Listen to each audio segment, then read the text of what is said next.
til 70 års fødselsdag sendte jeg en hilsen til dronning Margrethe og spurgte, om hun var interesseret i at modtage en lejeskulptur, en bamse eller en gravhund. De vejer cirka 350 kilo.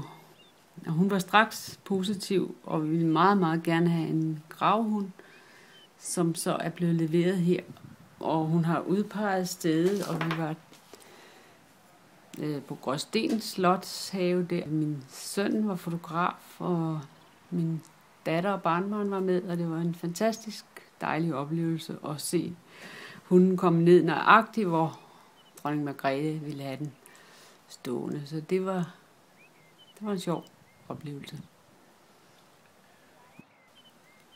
Og hunden står jo så flot der og kigger ud over, hvor dronning Margrethe ønskede, den skulle stå.